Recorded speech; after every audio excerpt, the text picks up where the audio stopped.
મિત્રો હું કહીશ કે ભાજપની છાપ એટલે ઉપર દિલ્હીમાં નરેન્દ્રભાઈની છાપ ગમે એવી હોય, પણ તમે જો ભાજપના કાર્યકર્તા તરીકે શેરીમાં કોઈ હારે ઝઘડા કરતા હો, તોછડું વર્તન કરતા હો, તો બધા એમ કહેશે હું આવો ભાજપ છે. ભાજપના કાર્યકર્તાનું ચારિત્ર એ જ ભાજપની છાપ છે.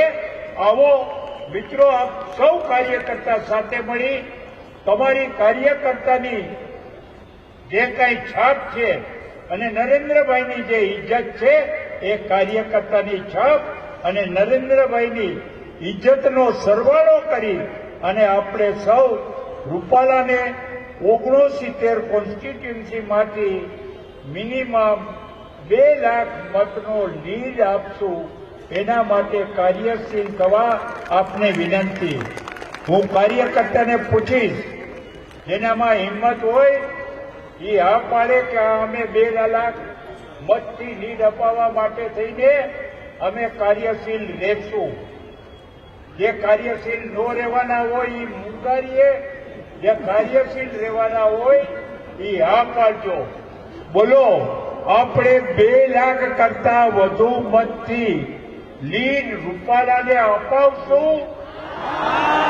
ફરીથી પૂછું છું, 2 લાખનો લીડ રૂપાલાજીને અહીંથી અપાવશું?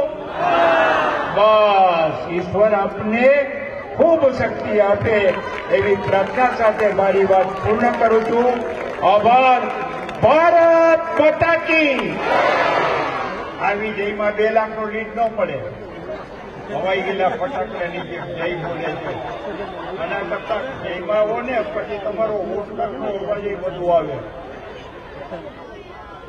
ભારત માતાની જય તો તમારે જોરદાર બોલાવી જોઈએ, અને જેને જય જયકાર જોરદાર બોલાવે ને એ જ 2 લાખનો લીડ લાવી શકે.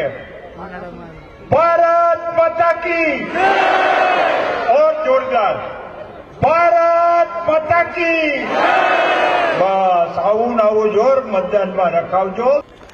મિત્રો, આ જે 69ની સીટ છે એ આપણે 1985માં સમસ્ત ગુજરાતમાંથી 11 લોકો ચૂંટાણા હતા, ત્યારે એમાંની એક સીટ આ 69 નંબરની હતી. મિત્રો, 1985થી માંડીને આજ દિવસ સુધી સતત આ સીટ ઉપર ભારતીય જનતા પક્ષ વિજય થઈને આવ્યા છે. એના માટે થઈને હું કોઈ ઉમેદવારને એની પ્રશસ્તિ નહીં કરું, પણ એના માટે થઈને જો કોઈને જો સન્માન આપવાનું હોય તો 69ના કાર્યકર્તાઓને આપવાનું. અને 69ના કાર્યકર્તાઓએ આ ધારાસભાની સીટમાં 1.25 લાખ મત કરતા વધુ મતથી આ વખતની ચૂંટણી જીતી બતાવી. અને ત્યારે જે વાતાવરણ હતું, ગુજરાતનું વાતાવરણ એના કરતા પણ દિલ્હીનું વાતાવરણ વધુ યશસ્વી છે.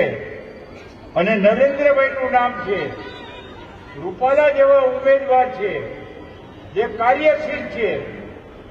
આવા ઉમેદવારને ચૂંટવા માટે થઈને 69 મત વિસ્તારના કાર્યકર્તાને હું વિનંતી કરીશ. હું પણ આ જ વોર્ડનો કાર્યકર્તા છું. હું તમામને વિનંતી કરીશ કે આપણે રૂપાલાને આ વિસ્તારમાંથી મિનિમમ 2 લાખ કરતા વધુ લીડથી જીત અપાવી. અને આ અપાવવા માટે થઈને ભૂતકાળ ભૂલી જાઓ. હવે શું કરવાનું છે એ વાત. પહેલા તો આપણે કહેતા કોંગ્રેસ ખરાબ છે એટલે હવે ભાજપને મત આપો. હવે કોંગ્રેસ રહી જ નથી તો અહીંયા ખરાબનો ક્યાં સવાલ છે?